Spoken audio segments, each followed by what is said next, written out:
Okay, well, good morning. How is everybody today? Wow. Tough crowd, Bob.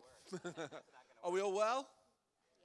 Yes. Yeah, who's here from outside of the UK who flew in? Wow. What do you think of that wind-assisted feature we've put on planes now, huh? Brilliant. It's pretty Brilliant. cool, right?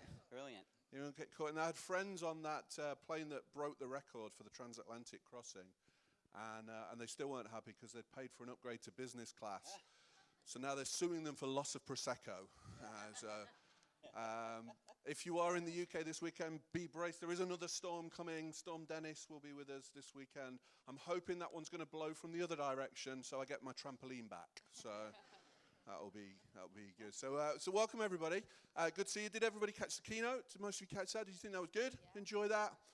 I've recently signed up for that thread.com personality matching your clothes. What do you think? Does it look all right?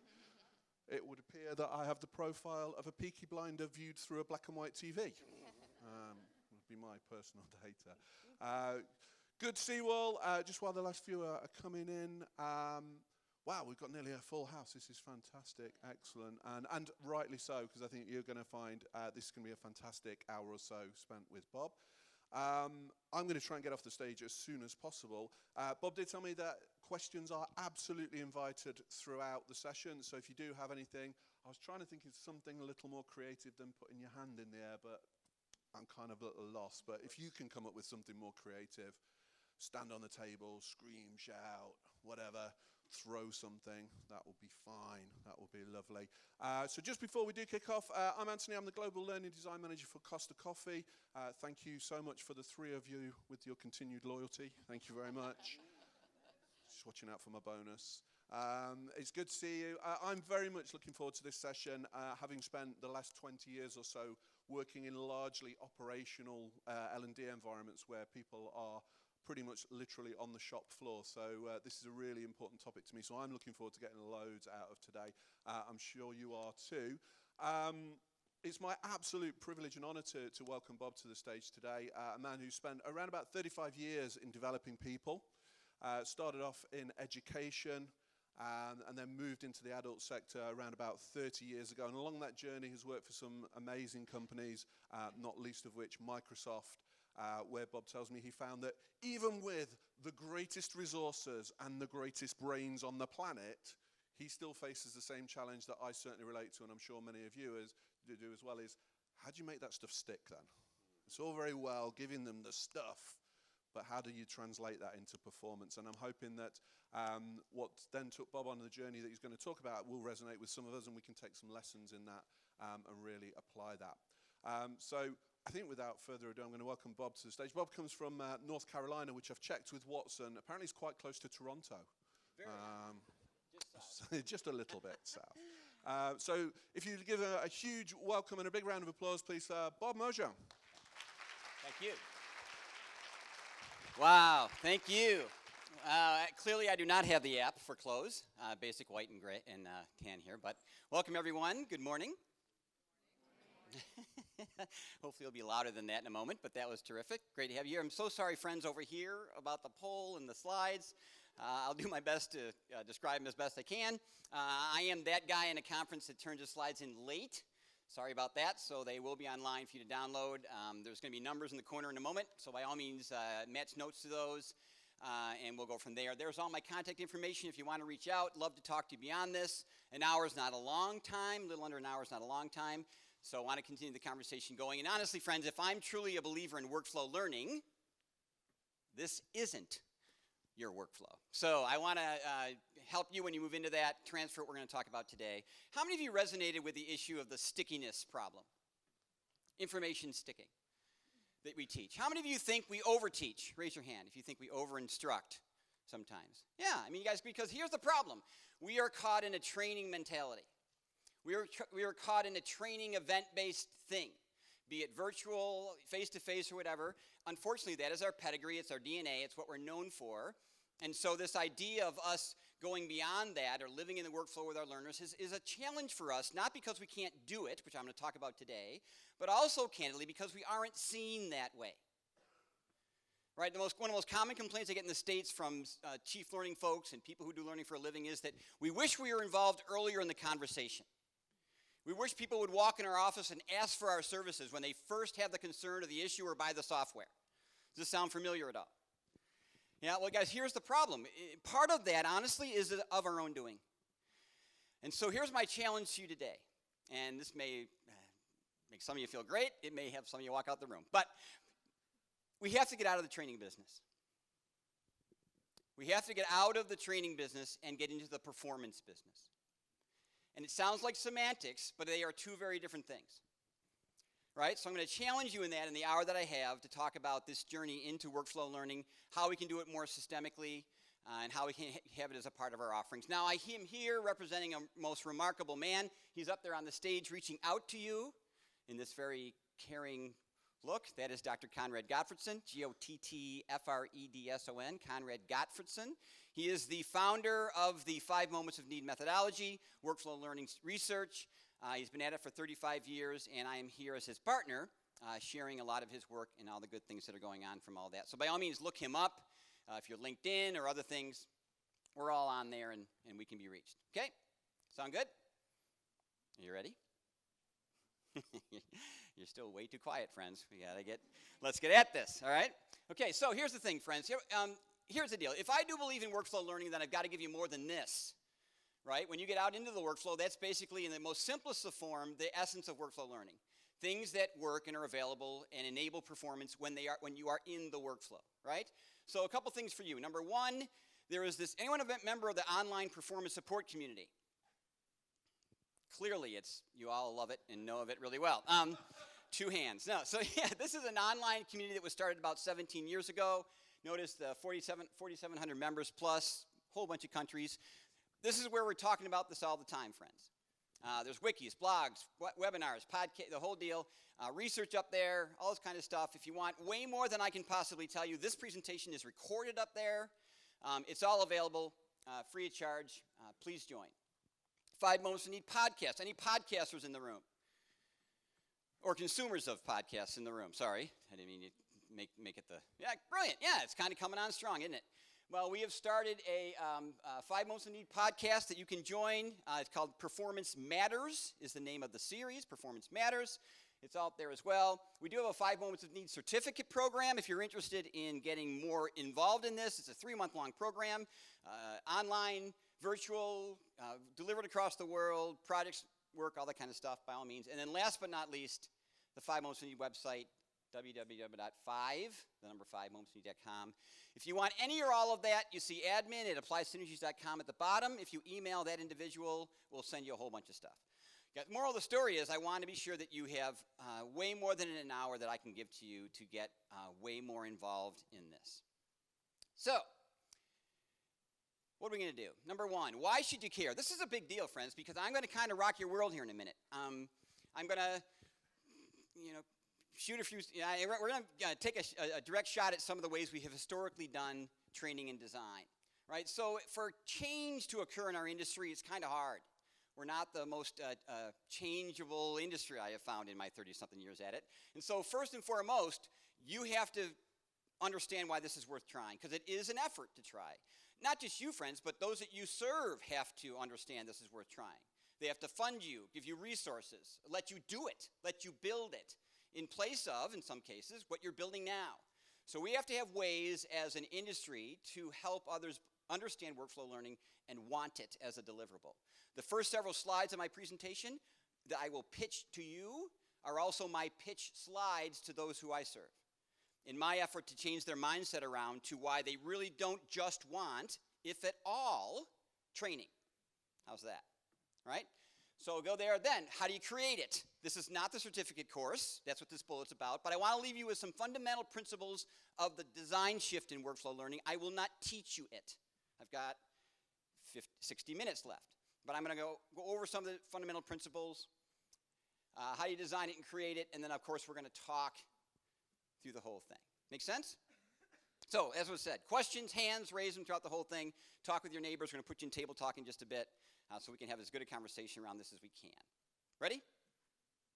I keep asking that, and I'm getting nervous about your responses. Good. All right. Why should you care? Fad or fiction? Guys, anyone ever heard of a thing called Second Life?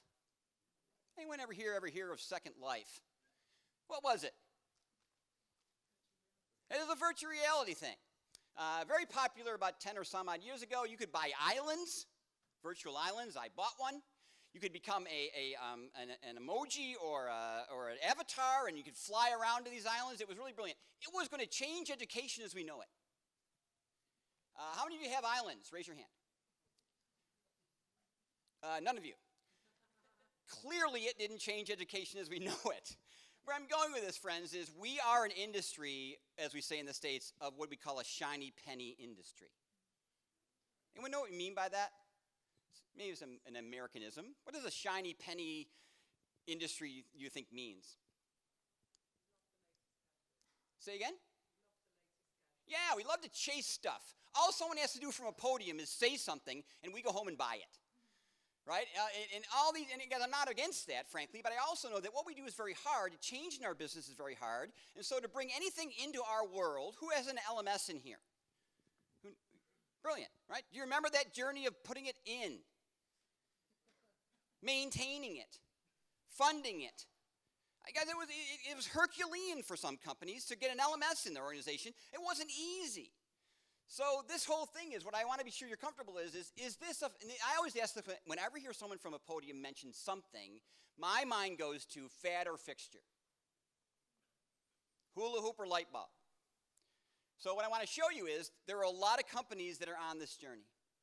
There are a lot of companies that are well into this journey, years into this journey. And I'm not showing you this to impress or otherwise, but what I want you to feel more comfortable with is you are not alone in this at all. These are some fairly significant global companies, Department of Defense for the U.S. and others, right? So this is beyond fad, but I wouldn't call it yet in our industry a fixture, candidly.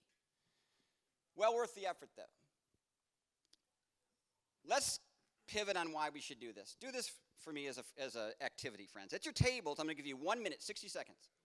1 minute to turn to your neighbors, and from the list I'm about to show you, pick 2 things that help you learn to remember, apply, learn the greatest performance challenges in your life. Are you ready? Here are the 9 choices. Notice 9 is an other. If it's not in the list, you're welcome to pick a different number. 9 and something else. Ready? 1 minute, 2 numbers. Turn to your neighbors. Go.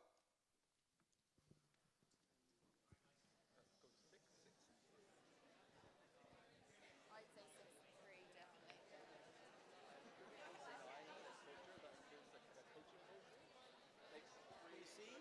Oh, yeah. I like it.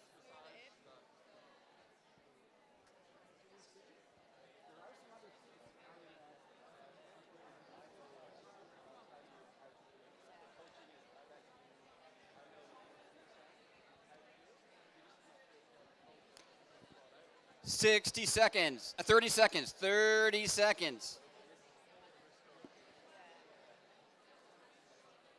There are some right here. You want to go? And there's some out in here.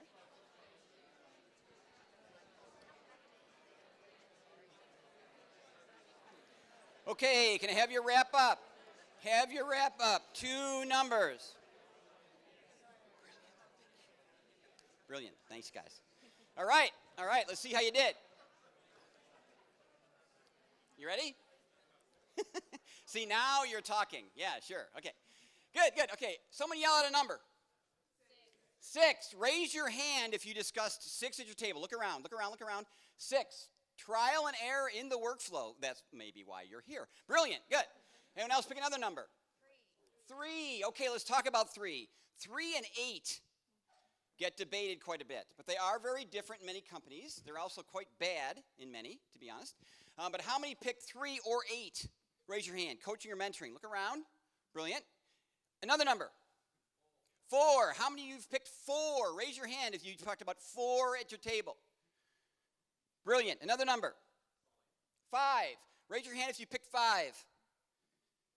Look around. Look around, friends. Okay, let's have a conversation about this very thing. And when you're selling this, I use this slide all the time. Because when someone walks in my office and utters these words, which we'll talk about in just a moment, I would like 5 days of training on. Have you ever heard those numbers, that word before, or those words in your life? Right? Have you ever just wondered this? Why are you here? Are you even walking in my office? And why 5? 5. I'd like 5 days. Have you ever asked them? Their 2 favorite answers. That's what I can afford. That's the only time that I have. Brilliant instructional reasons for doing anything, right? But you guys, here's the thing. I have done this slide for 3 years across the globe, literally across the globe. Every continent on the face of the earth, every ethnicity, every gender, every age, every socioeconomic. I even did it for 8-year-olds once. I had to change number 4. 8-year-olds don't know what on-the-job training means just yet, right? But here's the thing, friends. Here is the thing. All of you, and by the way, learners, CLOs, C folks, not just education, I've asked all of you. Here's how you vote. 1, 2, tied for 3rd. Every single time. Few, if any of you, vote for those. Us, our industry, we, us, those that make these, right? So friends, here's my challenge to us as educators. If we know this, if we know that the blue outranks the green, stop making green stuff. Make blue stuff. Make it first. You'll make less green. You may not make any green. Thank you for coming. It's been great having you. Right? I mean, ask young lady. But yeah, please.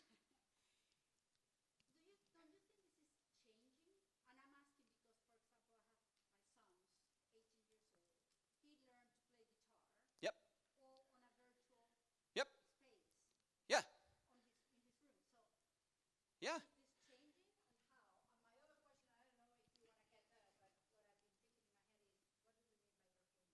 By performance. Brilliant question, and one we should be asking.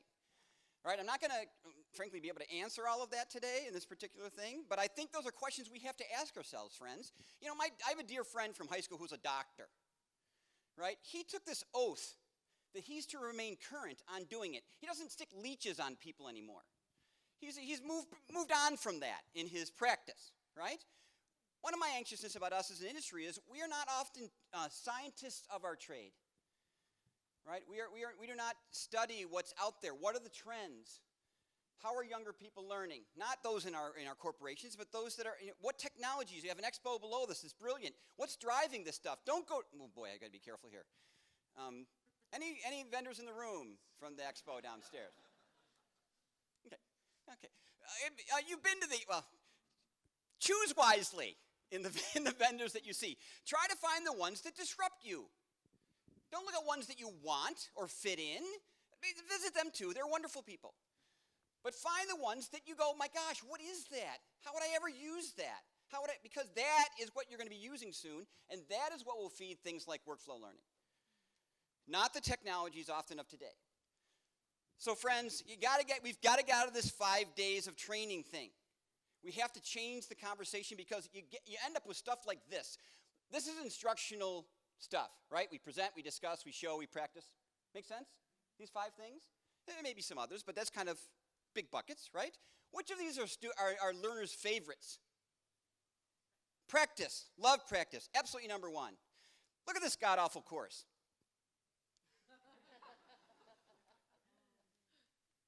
5 days of instruction, 1,000 plus PowerPoint slides, right? And the anxiousness about this class, can't tell you exactly what it was, but if you didn't do well, you died. Really important stuff, right? How do you think those things in the blue went in that course? How do you think these went in this course? Look at that. Look at that. I know because we monitored the course several times, and we literally do this yourself. Go to the back of your courses with this grid on a piece of paper, and every 5 minutes put a checkbox in what's happening. Every 5 minutes put a checkbox in what's happening. you may be surprised at the breakup of how your classes are allowed. I'm careful because, I'm sorry, this is not bad instruction, it's bad design. Those are two different things. This poor instructor has got a lot to cover. Look at the math.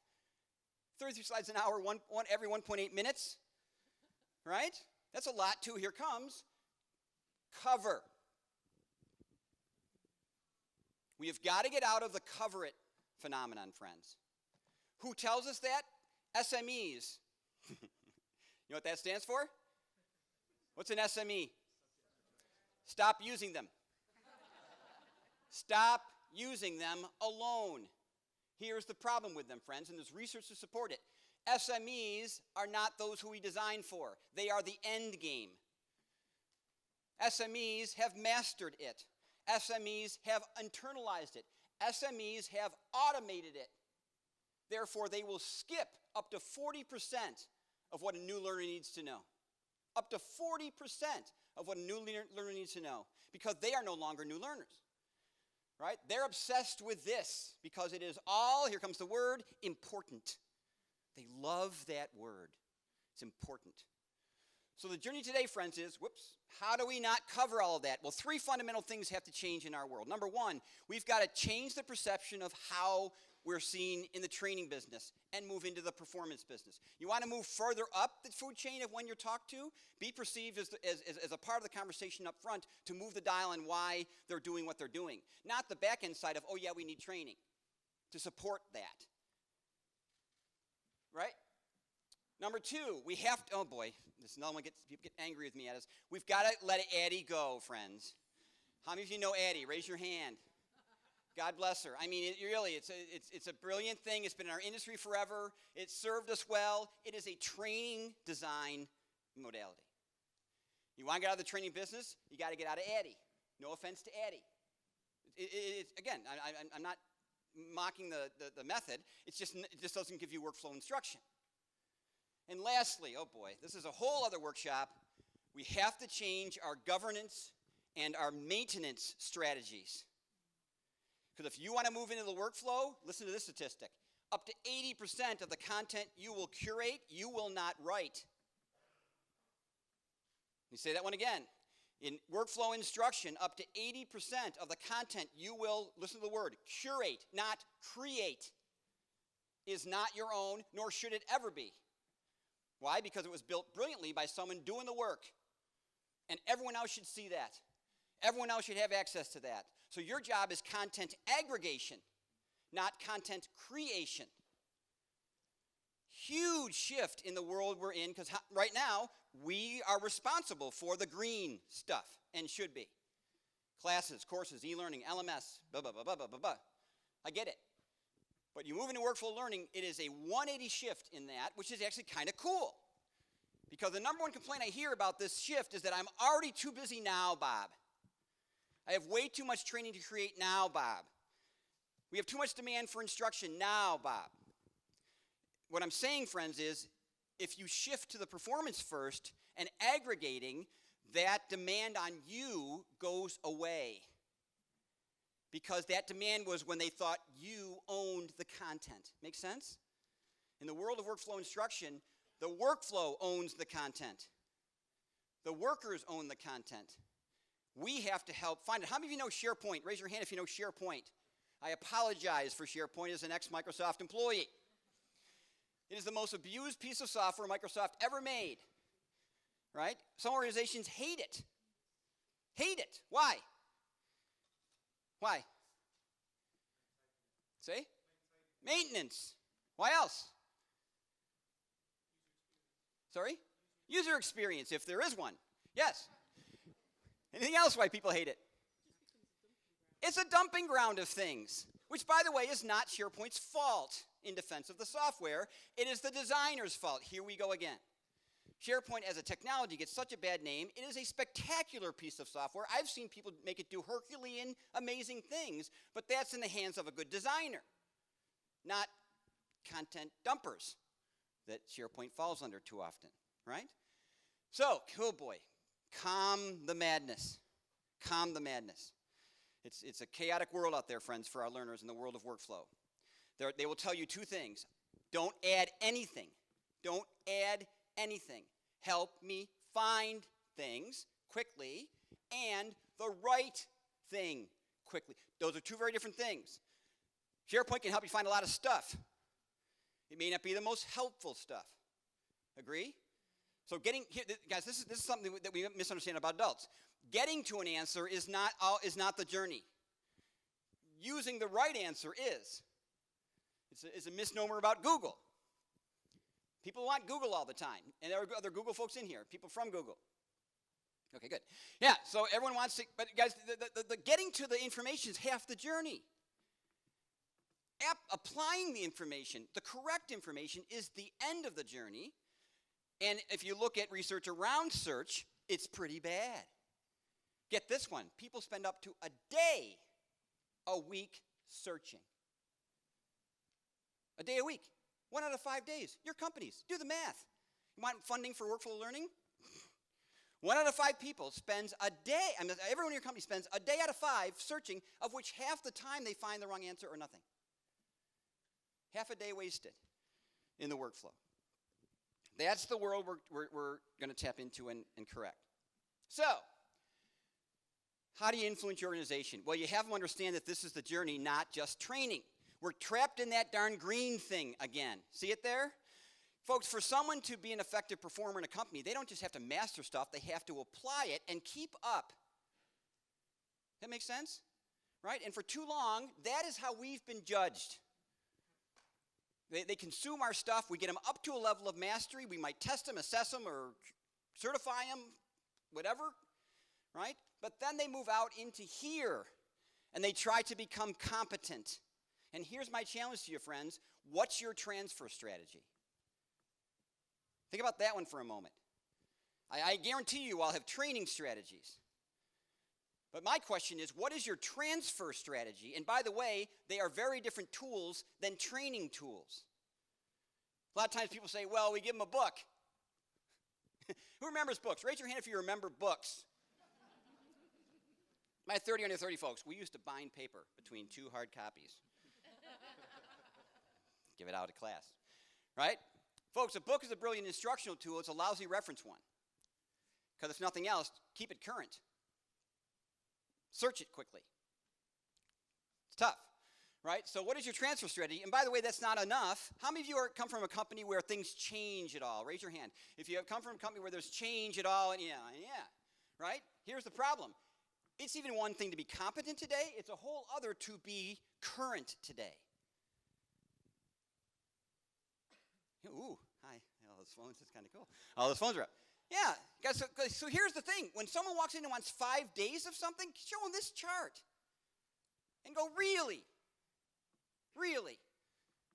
5 days, a lot of money, a lot of resources, a lot of time. People out of the work for 5 days in our company, 5 days. And all you're going to get is green out of that. Really? No offense to it. But that is a green modality. It's a mastery modality. It is not a transfer competency or sustain. What do you want? Well, here's the answer. That. You want performance support workflow frameworks. We're going to talk a lot about that in a bit. Now, how many of you have ever heard of the word performance support? Okay. How many of you ever heard of a woman named Gloria Geary? Even fewer. All right, yeah, okay. This is not your grandfather's job aid, friends. It's not what I'm talking about. This is a highly sophisticated, technology-enabled world like an LMS is to e-learning. But one we're clueless about. The world that your son learned guitar in was a technology-embedded, digitally based, self-driven instructional environment. And I don't mean an LMS to look up a course. All right? So, here's the exciting thing, friends, that I want to show you. Again, when you're fighting the fight of doing this. When you do this well, when you implement that bottom blue bar well, watch. That's what happens. Let me go back. This is a training strategy alone. I want 5 days of X. I want 60 learnings on Y. I want to blend. Who's done blended learning? Yeah, I know you haven't. I dare you. Because here's the thing. If this sounds familiar, you didn't do it. Did you take a 5-day course and make it 2? And you surrounded it with some e-learning stuff? so you didn't have to come to class the whole time. Maybe you assigned a mentor or a coach. Is this sounding at all familiar, friends? Here's the problem. If you look at that chart, that is not blended learning, that is blended training. You took training assets that do green stuff, God bless you, and you mixed them up so people don't have to leave their desk for so long. Brilliant. It's brilliant. And I want to be careful. I'm not bashing the model. What I'm saying is we went out with it and called it blended learning. This is learning to a performer. And the blended models I have seen, at least most of them, are blended training and only serve a third of the journey. And frankly, not the most important part. Show this to learners sometimes. To them, the most important parts are transfer and sustain, not losing their job, keeping up, performing effectively. Not this. They get that that's an enabler. They totally get it. But it is not this. You want that. Check it out. What three things changed? I keep moving on it, don't you? If cameras go up, I put them on. All right, so, but I want, I'm going to go really fast back and forth. All right, so what, I want to do something, just watch. Three things, I'm going to tell you to look for. Three things change from here to the next chart, and I will leave it up longer. Three things. Ready? What three things changed from one slide to the next? The one we all noticed right away because that's what we do, right? Training on average is reduced by half. On average by half. I've seen it reduced to 20%. Wait till you see the god-awful 1,000-slide course when I finish. I'm going to show you the end result of that in a bit.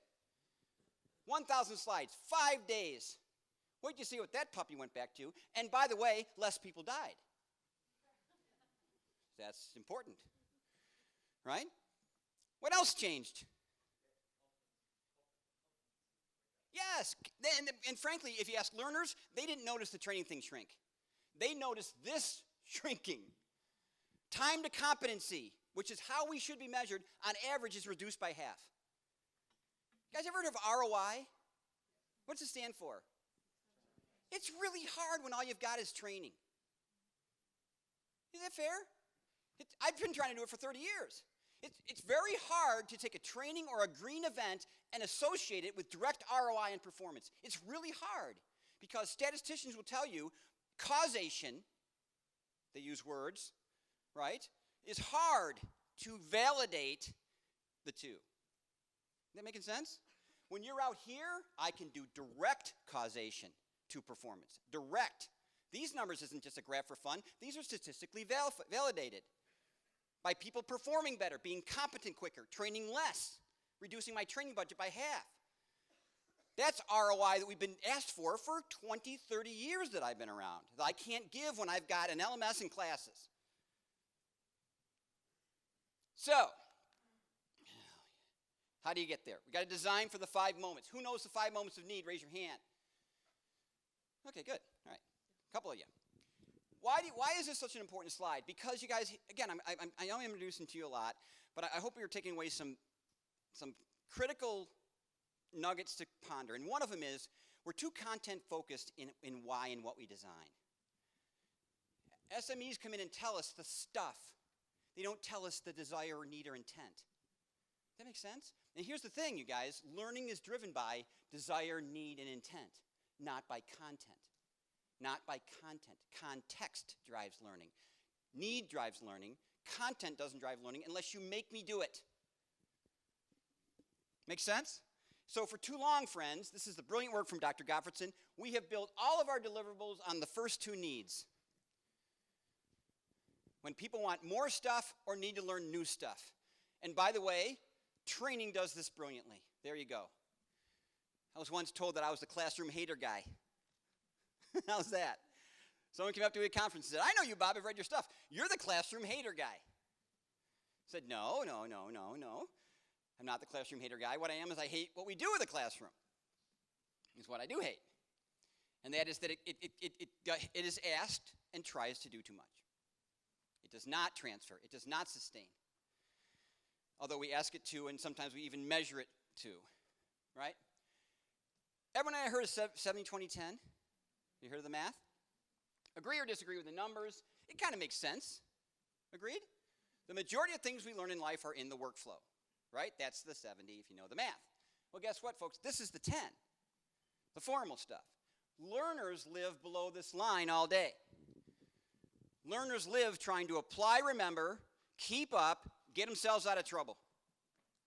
And yeah, they'll also want to learn new and more stuff. They're going to want to learn. Come on, look at your cameras. It's great. I'm going to give you the slides so you can. Good. Yeah. But here's the problem, friends. My entire world was in that blue dot at the top. That's what I did. I built for new and more. I was not involved in 90%, if you do the math, 70-20, of what they lived every day. 90% of what they lived every day. So here's what I did 10 years ago. I stopped worrying about above the line and started focusing and building below the line.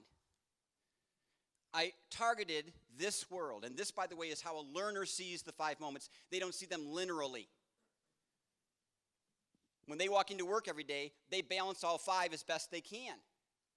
And apply right now, although guess what? It's being taken over fairly quickly by change in some companies, is the number one driver. So I've been building for over here, totally missing the target. Think about that, friends. This is what they have to do every day, and juggle these things, and once in a while do those. My entire budget, my funding, my staff, my pedigree was all around knowing how to make this stuff. When my learners, performers, were all about an area I wasn't even touching with what I did. Guys, why have I sat here for so long, almost half my presentation, is because if you don't get this, what I'm about to go into will mean nothing to you. If you don't help others understand this, those who you serve, you'll never be allowed to do what I'm about to show you. Is that making sense? Right? You are in the change management business, friends, as a profession.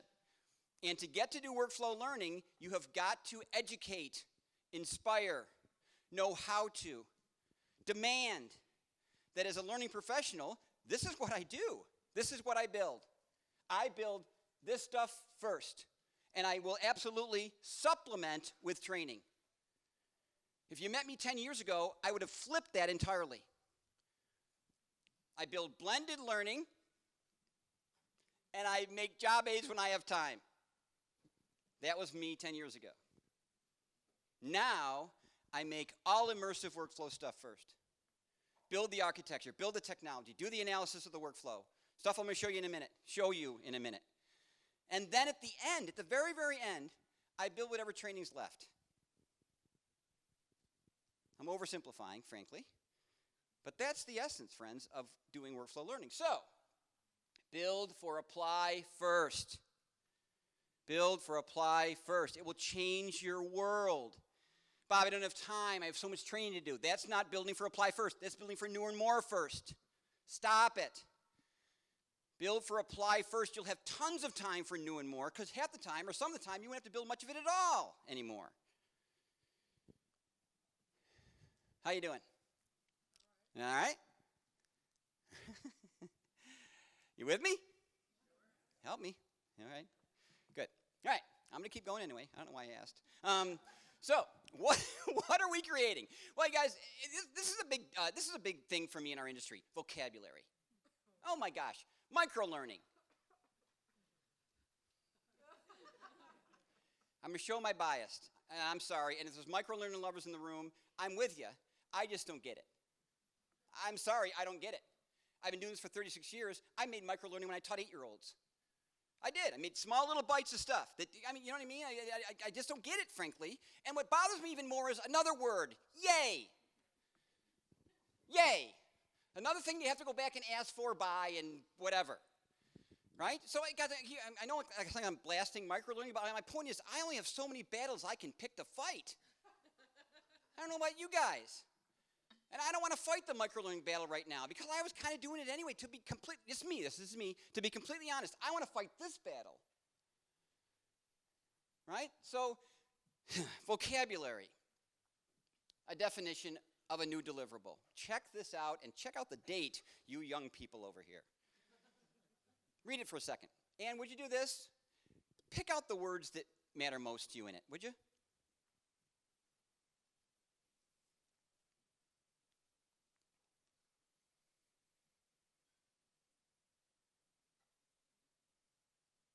Holy cow. You know, we use the word thought leader a lot in our business. You ever heard that? She and he's a thought leader. He or she's a guru. I don't know if I agree with all that. A lot of them are people who've been around a long time. Right? Gloria Geary was a thought leader.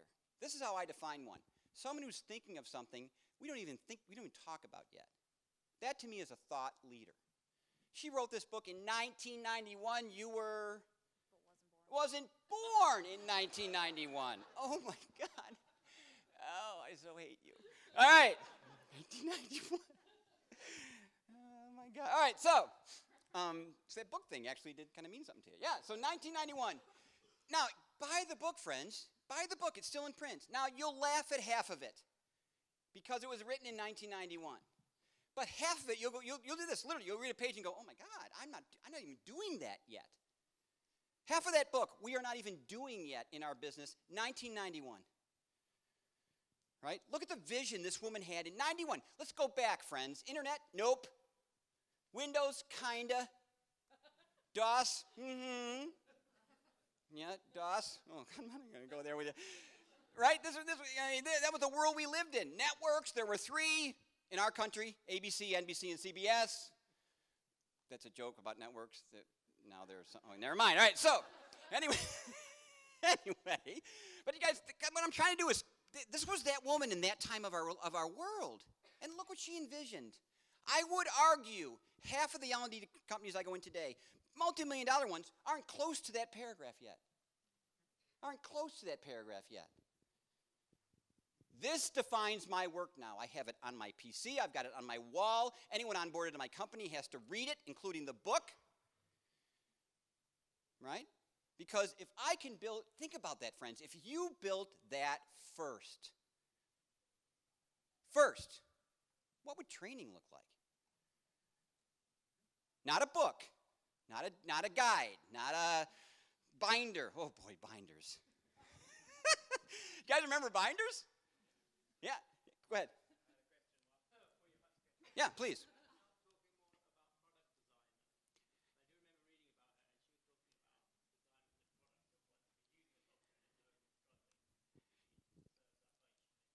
Yeah, she's actually moved well beyond that particular part. Because at the time, the technology to do, which is called an EPSS, electronic information, we're all about IT and technology, mainframes and other things like that, right? And EPSS was $1 million easy to start, right? Very, very different world now. And the good news is, as I'll talk about in a moment, EPSSs have gone way beyond IT. In fact, 80% of my work is non-IT, of my work in my company. We attack 2 programs all the time: onboarding. A lot of them are really bad. And leadership. A lot of them are really bad, to be honest. Onboarding and leadership. 2 things way out of IT, way out of technology. But we build EPSSs and that for this stuff. So, guys, what were some words you thought of as you read it that were big for you? Say some words. Sorry? Performance. There it is, right? And look, not just performance, enabled high-level job performance. Not mediocre level or just job performance. High level. It was I love this word. It was an enabler. That's very different than a delivered or a given or an accessed. Do you agree? Something that enables me is very different than something that skilled me up or gave me knowledge or helped me. All those things, by the way, are fine. But enabling me is a very different challenge. What else did you pick? On demand. Everyone focuses in on that. Wait till you go in this world, folks. We don't know how to do on-demand learning. And again, don't confuse yourself by LMS and e-learning, which we call on-demand or just-in-time. But what she means here is it's the learner on demand, not accessibility on demand. You see the difference?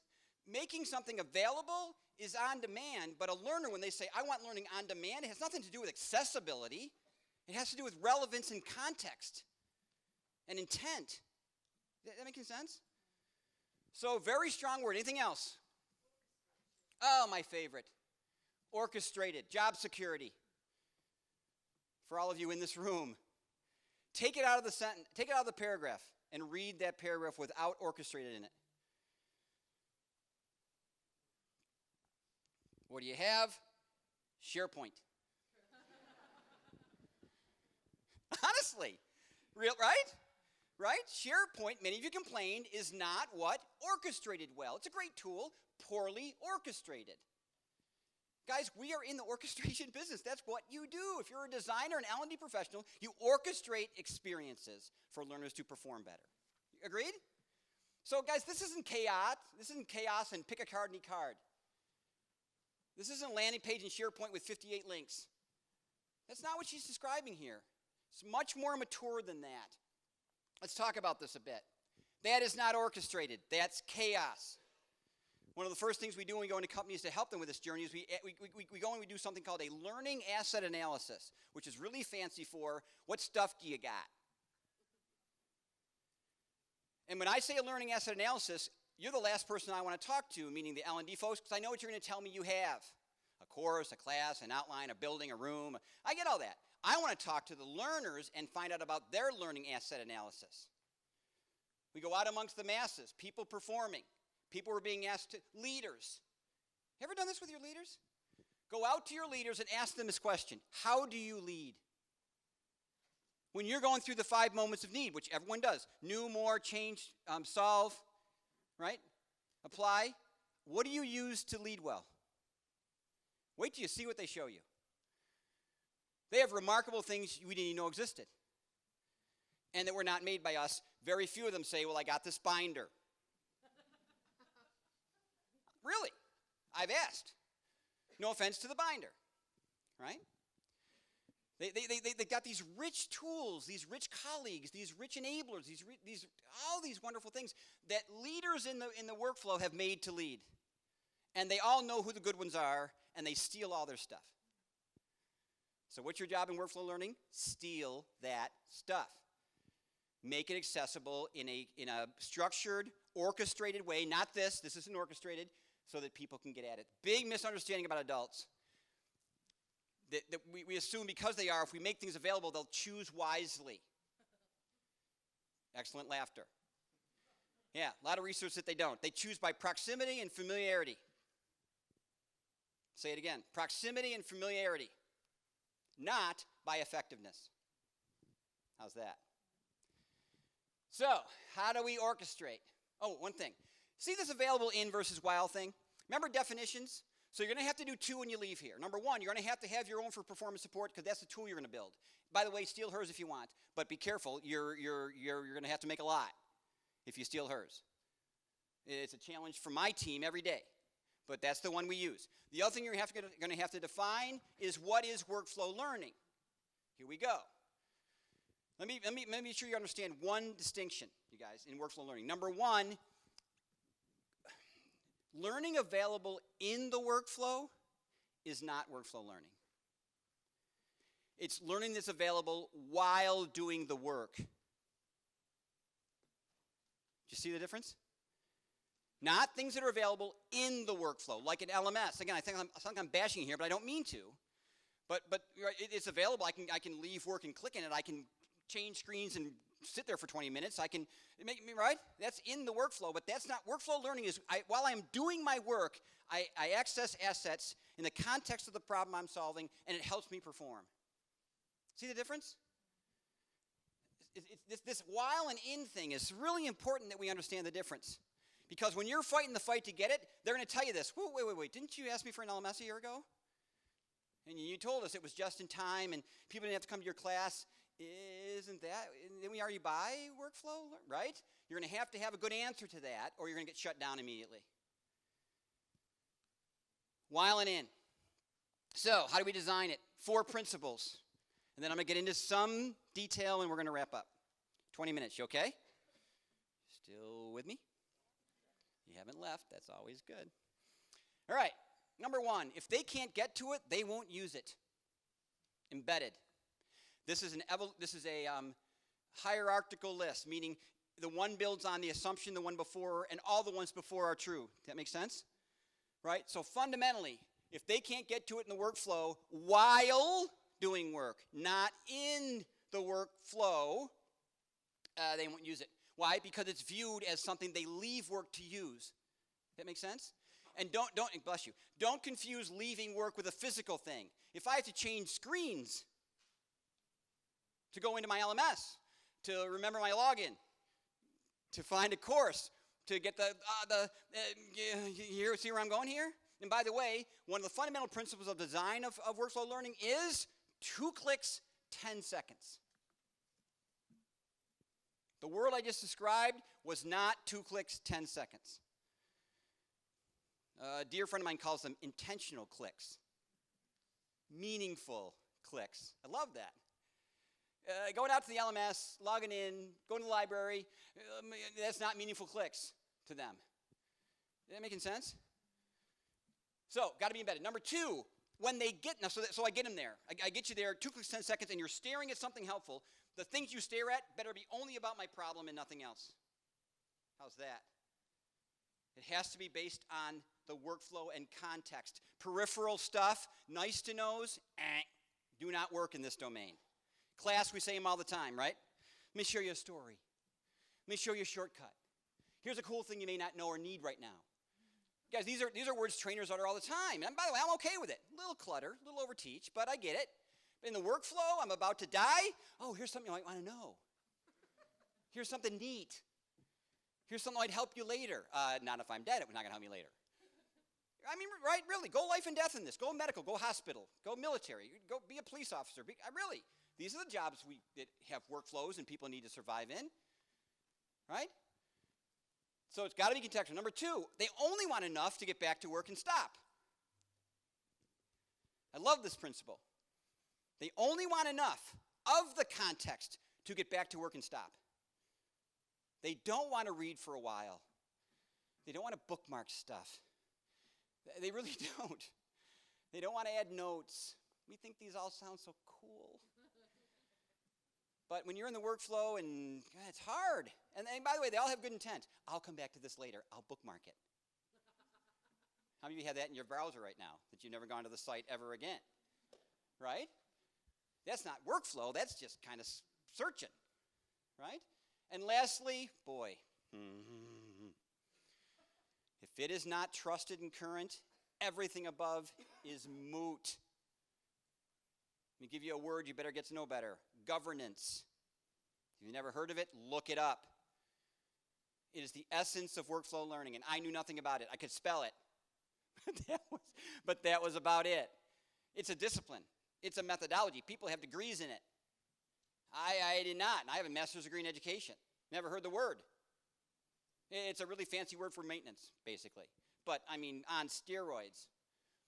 Because if you're going to have 80% of your work be kept care of by others, how do you know it's current? Who's doing it? Who shouldn't? How often? How do you know? Right? These are the questions that are going to come to mind. And you have to have a governance strategy and a technology, because these things are terrific, that help you with that, like Captivate helps you make e-learning. Right? Okay, let's talk about these two. And then I'm going to stop. Context. How do we know what the context is? Guys, this is the ADDIE model of workflow learning. This is the ADDIE model of workflow learning. It actually has an acronym called ENABLE, E-N-A-B-L-E, like A-D-D-I-E. E-N-A-B-L-E, it's not up there. These are the doing. This is the levels below the letters. Enable. Look at the very first thing you do.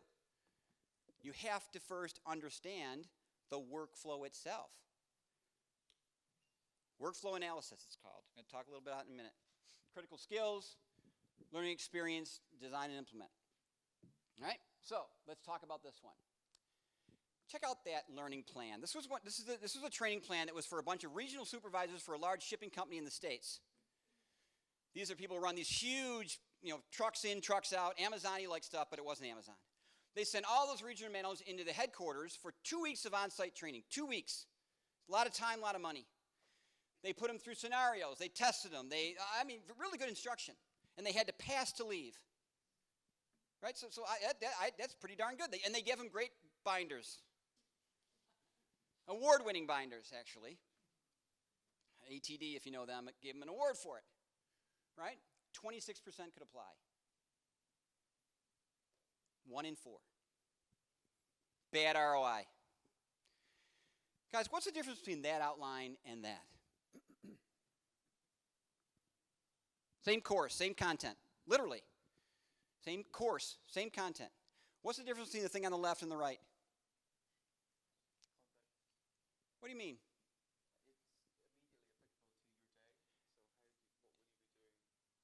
It's immediately, I'm going to use your words, applicable to your day. This is the day in the life of a supervisor. This is Addie's version. And all of it's in there, by the way. Every task to perform is in there. This is not. So this is what happened, you guys. That's a performance plan. I design performance plans, workflows, not training outlines, that stuff. Right? Because watch what happens. That's what they got. Ever heard of encoding? How many of you know the alphabet? Raise your hand if you know the alphabet. Wow, you're terrifying me, folks. Man, how did you learn it? How'd you learn it? You sang it, right? That's why 8-year-olds across the country think elemental P is a letter. Because it gets a beat. Elemental P, right? Yeah. If I changed that on you, you'd be illiterate to the alphabet in a heartbeat, wouldn't you? Because why? I changed your encoder. It didn't change the alphabet or its intent or use. I changed your encoder, so therefore your ability to recite, recall, retrieve the alphabet goes from tons to zip. Well, guess what, folks? That's the world they were taught. This is the world they went back to, and they could not transfer.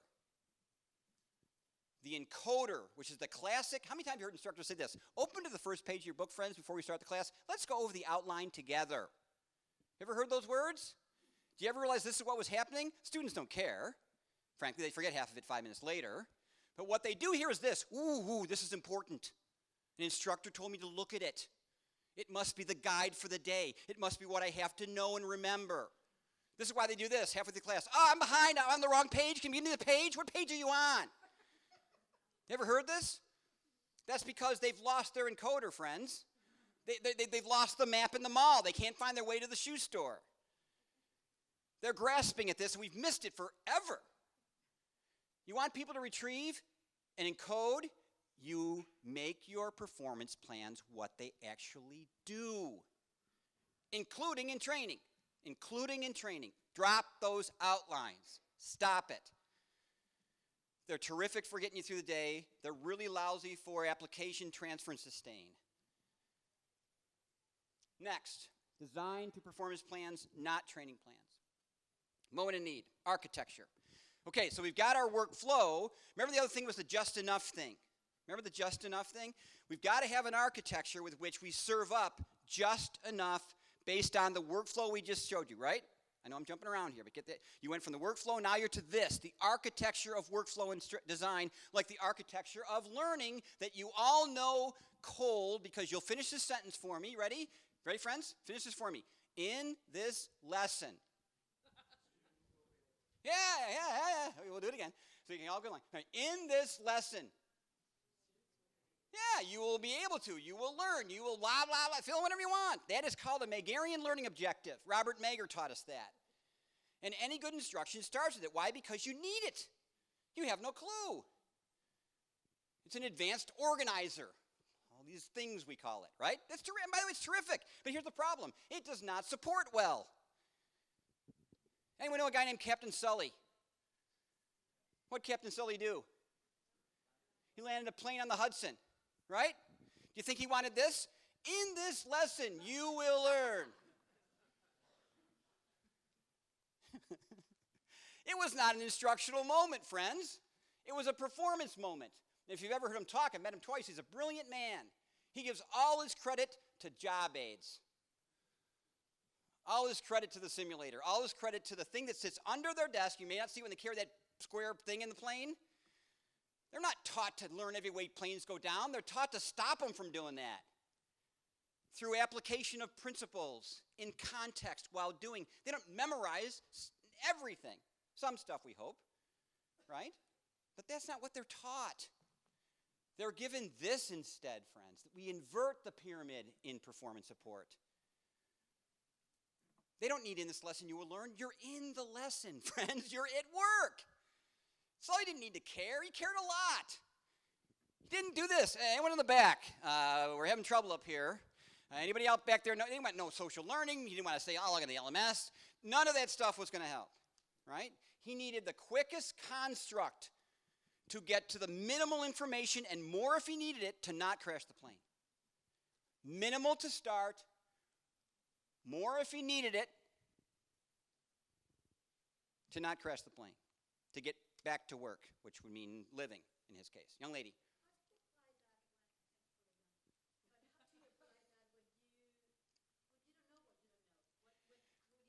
You guys, okay, good. Guys, here's the thing. That's a misnomer because they know their job. One of the needs is failure, right? We want them not to fail. We want them to know what they need to know. Let me be the first. You got to let that go. You'll never chase that dog down. The world changes too quickly. Sully's life changed too quickly. He's the first to say. The guy was a 35-year pilot. He'd flown F-15s off of 60-foot pitch seas, but he never had a plane over 2,000 feet over New York with no thrust. How well, bad us, we should have prepared him for that? Really? Right? Right? So he didn't know what he didn't know, but what he knew, but when he got into the context, you guys, is an incredibly motivating thing. It gives us what we don't know after you screw up. You ever had that in life? You ever want to go back and not do something if you'd known before? Well, you don't know before. And our learners are doing it every single day. They don't know what they don't know, but then they screw up. That's okay, but here's the thing. We got to help them out of that. We can't leave them out there to have bad things happen.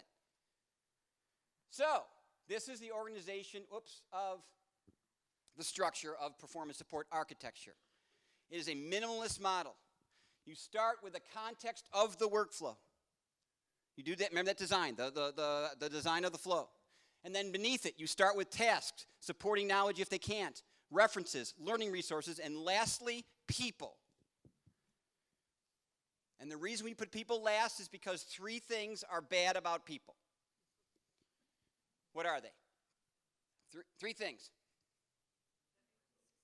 They're super inconsistent. How many of you had coaching or mentoring programs in your company? Raise your hand. Okay, do this when you go back. Take 10 coaches, put them in 10 different rooms. Ask them the same question. Here's the problem. You'll get either different answers, you could get wrong answers, and here's the worst, you get long, short, in-between answers. That's an inefficient resource. And I can't control it. I can't scale it. So we put them last for that reason. Everything above, I can curate. I can keep track of, I can version, I can governance, all right? And everything above it is around at their fingertips. The biggest thing with people is they're on holiday. Yeah, great, I'll wait. If Sully had waited, right? So these things are available within the workflow and editable and maintainable, measurable, all those are both things. Now, what does it? EPSSs, there's many that you can start with. The top 2 are cheap but inefficient. This is where you're going to go, friends. This is where you're going to go. If I see you 5 years from now, I guarantee you're going to have one. I guarantee you're going to have one. It's called an EPSS authoring environment. I guarantee you'll have one, like you have an LMS now. Because whether you want to go there or not, the world's going there right now. Guys, this train is on the track.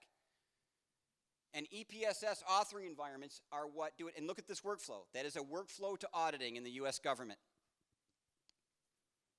It is supported by an electronic EPSS in the workflow that architects the pyramid for usage and transfer. So, critical skills, and we're going to end.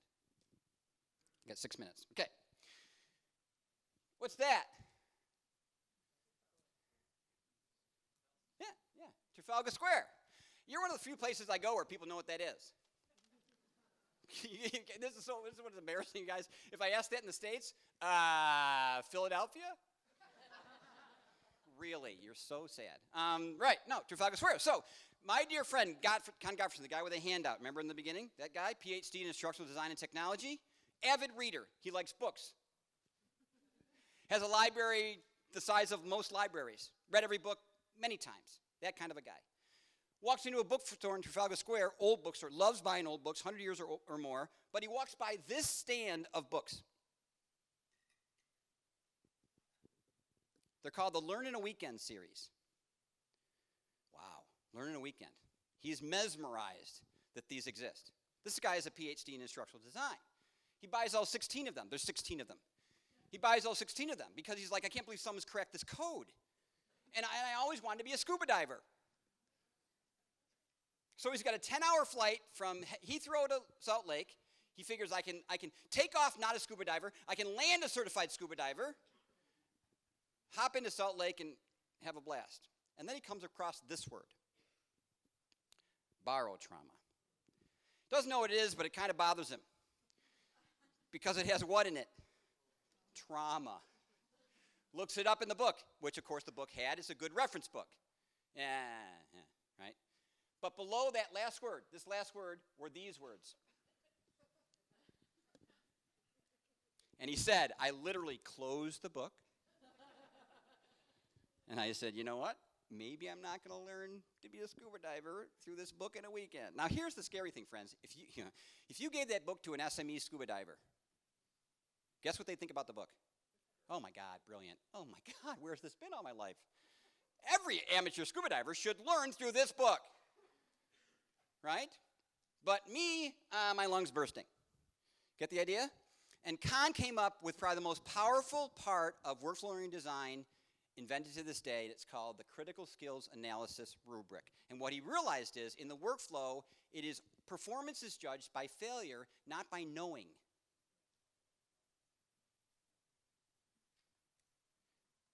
Performance is judged by, it took this whole important thing. Remember important? He took it all off the table because it all was whether or not people were hurt or not. What's the criticality of the outcome of failure? For every task in the workflow, every task, if it's a 1 through 4, it's going to go in the EPSS. Remember, we're building that framework first. Build the EPSS first, and it's never going to be taught. I'm not going to teach it. Never going to be taught. Why? Because you all said earlier when we started together that the best way you learned was on the job. Remember you said earlier, trial and error, that was the best thing you learned. We're going to enable that with this wonderful EPSS, and if it's less than a 4, you don't die. And you'll learn in a way I can't teach you. Do you agree with that? Experience trumps anything we can do in our domain. So I'm going to enable experience in an architected way so that you recover from the stuff you don't know that you don't know. But when you emerge, you are more empowered. I can say that word. Self-efficacy. You know what that means? Well, easier. Courage. Confidence. Right? Training alone, get this, folks, doesn't help with that. Experience helps with that. Succeeding helps with that. Failing and coming out of it helps with that. The research out of this is unbelievable at what it does for students' ability to, remember, enable high-level job performance. Learners feel enabled with workflow instruction, not, I'll wait for the course. Then everything else is trained. I have 1 minute. Let me show you what happens, and I'm going to show you the class when we're done. This is an outline. I know you can't read it. Don't try.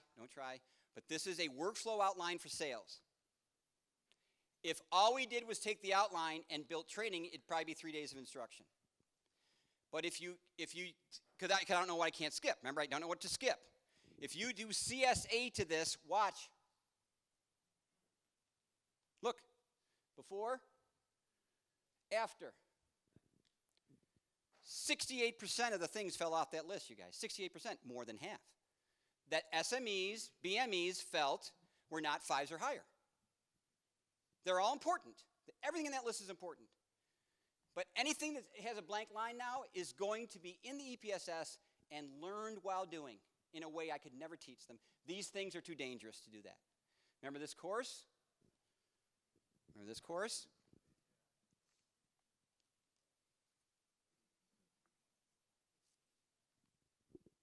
75 slides from 1,000. 2 days from 5. Remember that?